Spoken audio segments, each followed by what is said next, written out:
વાર્તા 47મી વિદેશી રમકડા વડે રમાય. વિદેશી રમકડા વડે રમાય.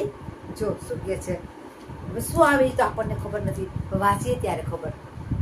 કેવું સરસ છે સર. વિદેશી રમકડા વડે રમાય. હવે આમાં વાંચીએ ત્યારે ખબર પડે. જો આપણે ત્રિકાળ સંધ્યા બાળકોને સવારે ઉઠતા, બપોરે જમતા, સાંજે સૂતા, 3 ટાઈમ ત્રિકાળ સંધ્યા બોલાશું. દાદાની કેસેટમાં મોકલશું, બાળ સંસ્કાર કેન્દ્રમાં મોકલજો. બની શકે તો દાદાની કેસેટમાં, સ્વાધ્યાયમાં પણ બાળકોને સાથે લઈ જાજો, એવી મારી અપીલ છે તમને. આપણે કરી લેશું. કરાગ્રે વસતે લક્ષ્મી કરમલ્ય સરસ્વતી કરોમધ્ય તુ ગોવિંદમ પ્રભાતે કર દર્શનમ સમુદ્ર વસને દેવી પર્વતસ્થ મંડલે વિષ્ણુ પત્ની નમસ્તુભ્યમ પાદસ્પર્શ સમસ્વમે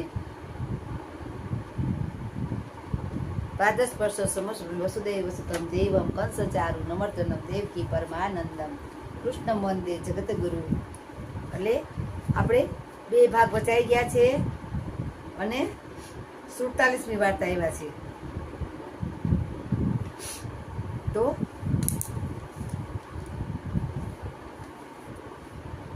આપણા દેશની આઝાદીની લડત તે વખતે ચાલતી ગાંધીજીએ તેને માટે અહિંસક કાર્યક્રમ આપેલો. તેમાં એક કાર્યક્રમ એવો હતો કે પરદેશી કપડાં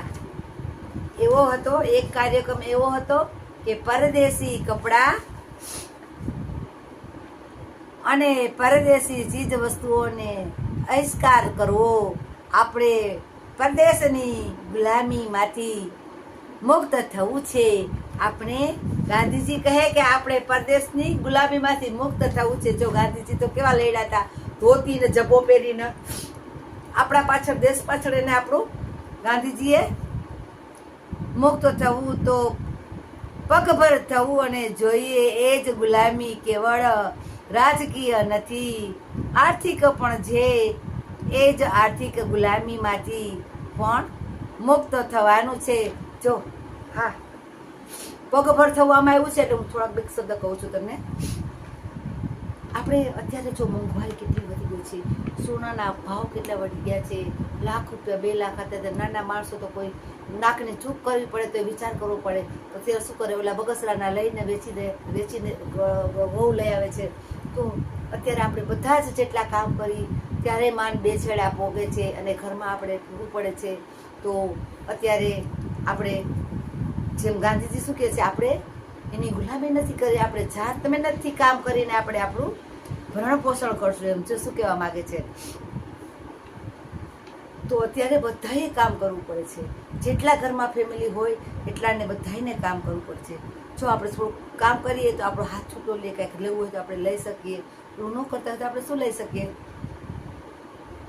આર્થિક પણ એ જ આર્થિક ગુલામીમાંથી પણ મુક્ત થવાનું છે. એટલે બધી જ સ્વદેશી વસ્તુઓ વાપરવી, પરદેશી ચીજ વસ્તુ ન વાપરવી. આ વાત ગાંધીજીએ તે વખતે બધાને સમજાવતા. ગાંધીજી એ જમાનામાં બધાને સમજાવતા, કહેતા કે નહીં, આપણે એ લોકોની વસ્તુ ના જોઈએ, પરદેશ લોકોની વસ્તુ ના જોઈએ. આપણે આપણી જ વસ્તુ જે કાંઈ હોય એમાંથી આપણે સશક્ત રહીએ. ત્યારે ગાંધીજીનો આશ્રમ પણ સાબરમતી અને ચાલતો. પોતે પણ ક્ષણો વખત ત્યાં રહેતા અને બીજા પણ અનેક કુટુંબ રહેતા અને તેમાં બાળકો પણ હતા.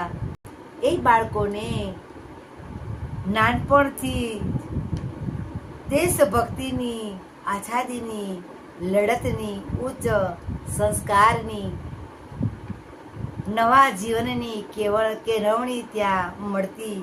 નવા જીવનની કેળવણી મળતી અને ઉચ્ચ સંસ્કાર મળતા. આશ્રમનું વાતાવરણ, આશ્રમનું શિક્ષણ, આશ્રમનું આખું જીવન એ બાળકોનું ઘડતર ફરતું. અને ગાંધીજી બહુ જ કુશળ ઘડવૈયા હતા અને ઝીણી ઝીણી બાબતોનો પણ એમને બરાબર ખ્યાલ રહેતો. નાની નાની એટલે કે ઝીણી ઝીણી વાતોનો પણ એને બહુ જ મગજમાં બેસી જતું, અને જે એકવાર કહેશે એને એને મગજમાં ટસી જતું, અને બહુ જ પોતે બુદ્ધિશાળી હતા. એને મગજ એનો બહુ જ સ્ટ્રોંગ હતો. અને જો જેવા ગાંધીજી જેવા એવા તો આપણી પાસે તો એની બધા દેશ પાછળ પોતે લડીને પોતે આઝાદ થયા, અને એના પાછળ કેટલું ઓલું કર્યું. એમ આપણે કાંઈ કરશું, કોકને કાંઈક હોય તો આપણે એમ કે જીત થવું હોય થાય, આપણે શું છે કોક બાજુમાં બાંધતા હોય ને મારપીટ કરતા હોય તો આપણે એમ છે કે આપણે જાશું તો આપણે ટાઈ જાશું. એટલે એક ભાગ વાંચ્યો છે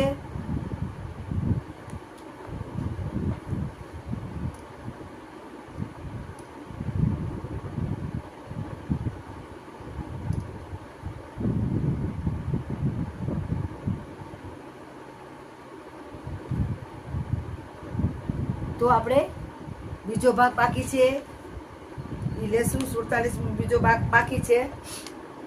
એટલે જો ગાંધીજી જેવું કર્યું એવું આપણે કંઈ ના કરી શકીએ.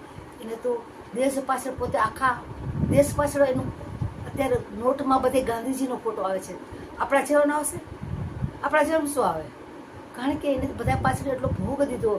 આપણે તો પાડોશમાં કાંઈક કરવું હોય ને તોય ઝઘડતા હોય તો બારે ન નીકળે. ના રે ના, આપણે જશું તો હલવે જશું, એને આપણે મરી રહેવું એમ આપને બીક લાગે. અત્યારે એવા એવા કિસ્સા બને છે અને એવા એવા ઓલા બને છે. હમણાં જ એક કિસ્સો બન્યો હતો આપણે કસ્તુરીમાં. એક માણસને રોડ વચારે પણ જેમ શાકને સુધારે એમ સુધારી નાખ્યો ને મારી નાખ્યો. ન્યાય પોતે ખતમ થઈ ગયો. અત્યારે માણસોને મારવા એટલે શાકને સુધારવા બરાબર છે. પછી પશુ પક્ષી પ્રાણી ગાય ભેંસ મોટા મોટા બકરી કૂતરા એને મારી નાખવા એટલે એના માટે તો રમત જેવી વાત છે. એ તો એમ કે કાંઈ ના થાય. પણ એ લાવ, જેમ તમારામાં જીવ છે એમ એનામાં પણ જીવ છે, આપણામાં જીવ છે એમ ઝીણી કીડીમાં પણ જીવ છે. એને પણ ભગવાન જેમ આપણામાં મનુષ્ય અવતાર છે ને એમ એનામાં પણ મનુષ્ય અવતાર છે. તો તમે પાપ ના કરો, કોઈની હાય ના લ્યો, કોઈને દુઃખ થાય અરે એને માણસને આમ ચીરી નાખવો કાપી નાખવો એટલે માણસ માટે શાક સુધારવા બરાબર થઈ ગયું છે. એટલા પોતે ખાટકી માણસો થઈ ગયા છે.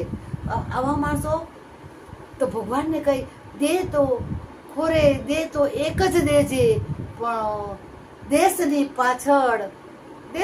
પાછળ પોતે નરેન્દ્ર મોદી જેવો દેજે. દેતો દીકરો દેજે, નરેન્દ્ર મોદી જેવો દેજે. આખા દેશની સેવા કરે, દેશ પાછળ પોતાનું જીવન દાન દઈ દે અને ના પોતે રાત દિવસ જોવે. તોય છતાં મોદીજીને ગાળું કાઢે છે બધા.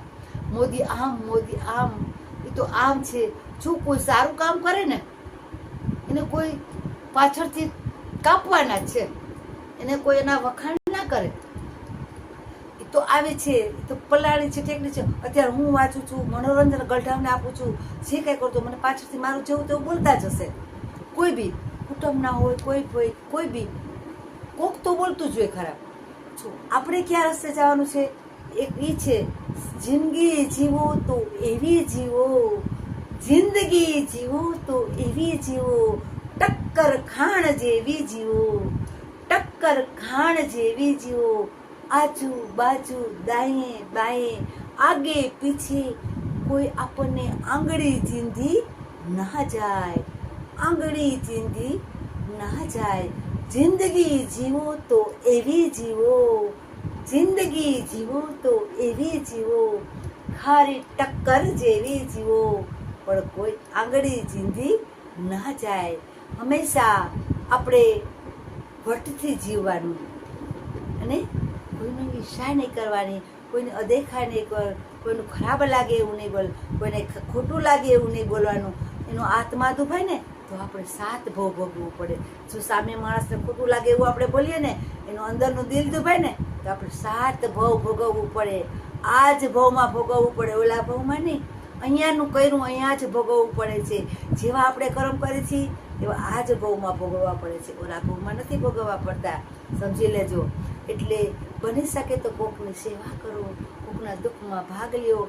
જો હું કોઈ દુખિયારા હોય, કદાચ હું એને બા પાસે મૂકવા જાઉં, એને જોયું ના હોય, એને ઘર ન જોયું હોય, તો સ્કૂટર લઈને મારું પેટ્રોલ બારીને જાઉં તો એની પાસે હું પૈસા ના લઉં.